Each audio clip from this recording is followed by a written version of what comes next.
C'est grand remue-ménage dans le ciel ce soir. Et oui, c'est Noël et tout doit être impeccablement rangé, astiqué. Et maman Étoile est bien occupée. Petite Étoile pourtant est là, elle lui tire la manche, elle lui tire le tablier. « Maman, maman, je veux aller voir le merveilleux Noël des hommes. »« Petite Étoile, tu m'ennuies, tu vois bien que je suis occupée. Va jouer avec tes amis. » Petite Étoile n'est pas contente. Alors elle fait une calipette, pouf, elle tombe sur un nuage et bientôt, dans une cabriole, la voilà sur la terre. Elle est tombée dans une forêt recouverte de neige. Qu'est-ce que c'est beau, qu'est-ce que c'est doux, qu'est-ce que c'est amusant. Vraiment, Noël sur la terre, c'est merveilleux. Petite Étoile s'amuse tout l'après-midi et à la fin de l'après-midi, elle a un peu faim. Alors elle avise une petite maison pas loin, une maison d'hommes. Mais c'est merveilleux, mais c'est magnifique, je n'en ai jamais vu. C'est vrai que c'est très beau. Petite Étoile se dirige jusqu'à la maison qui n'est en fait qu'une pauvre cabane à demi délabrée où vit une pauvre grand-mère, toute seule. Petite Étoile frappe à la porte. Toc, toc, toc. Grand-mère s'apprête à aller se coucher. Mais qui est-ce qui vient me déranger comme ça à cette heure-là? Je vais me coucher. Toc, toc, toc. Oh, encore. Bon, c'est Noël. Grand-mère va ouvrir la porte. Joyeux Noël! Elle voit devant sa porte mais un drôle d'enfant. Mais il est drôle cet enfant, il a vraiment une drôle de tête. Bon, bah c'est Noël, entre. Petite Étoile entre dans la maison. Oh, une maison d'homme, mais c'est vraiment très très beau. Mais j'ai faim. Ah bah tu tombes mal, dit grand-mère, j'ai rien à manger. Bon, mais c'est Noël. Alors elle finit par trouver 2 carottes, une pomme de terre, 2 navets. Elle dit, bah, je vais préparer une bonne soupe.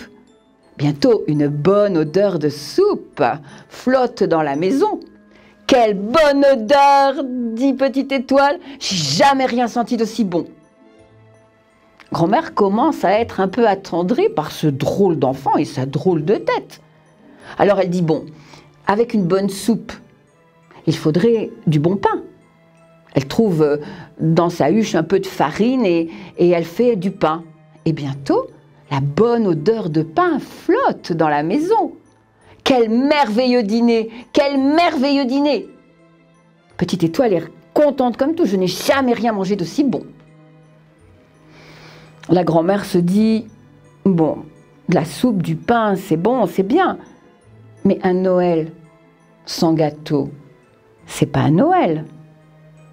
Alors elle dit que elle va aller jusqu'à l'étable et puis prendre un peu de lait, elle a des œufs, du beurre et elle va faire un gâteau.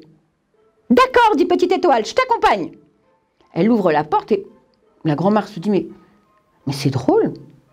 Quand c'est drôle d'enfant et devant le chemin, il éclaire aussi bien qu'en plein jour. C'est vraiment étrange. Tous les deux, ils vont jusqu'à l'étable, ils prennent du lait et sur le chemin du retour, Petite Étoile tombe en admiration devant un sapin qui est là. Les fils des araignées ont fait comme des guirlandes tout autour. Une famille de hiboux qui a logé refuge ouvre et ferme ses yeux comme des lampes clignotantes. Des glaçons pendent au bout de chaque branche. Mais c'est un sapin de Noël! Je savais bien qu'il y avait une histoire de sapin de Noël chez les hommes. Grand-mère se dit qu'elle avait bien fait de planter ce petit sapin dans une vieille boîte de conserve. Elle prend le sapin et elle l'emmène dans la maison. Bientôt, la maison est tout éclairée par le sapin, par ces belles odeurs qui flottent partout. Et pendant que le gâteau cuit, grand-mère tire sa chaise près de la cheminée et Petite Étoile s'endort à ses pieds pendant qu'une vieille chanson lui remonte sur les lèvres. Grand-mère se dit, un Noël avec de la soupe, du pain, un sapin, c'est bien. Mais un Noël sans cadeau, c'est pas un Noël. Alors, elle va chercher ce bijou en or que lui avait offert son fiancé il y a très longtemps. J'en ai plus guère besoin maintenant. Elle pense à son amoureux et elle entoure le cou de Petite Étoile du bijou en or. Petite Étoile se réveille. Un cadeau, mais vraiment, le Noël des hommes est le plus merveilleux Noël du monde. Et grand-mère et Petite Étoile passent toute la nuit à chanter, à danser et à se raconter des histoires. Au matin, Petite Étoile repart dans le ciel Elle promet à grand-mère de revenir la voir. Depuis qu'elle est au ciel, elle passe tout son temps à raconter à ses amis le merveilleux Noël des hommes. Alors les enfants, regardez bien, si tout en haut de votre sapin, il y a une étoile qui brille, c'est sûrement une des amies de Petite Étoile qui est venue chez vous voir enfin le merveilleux Noël des hommes.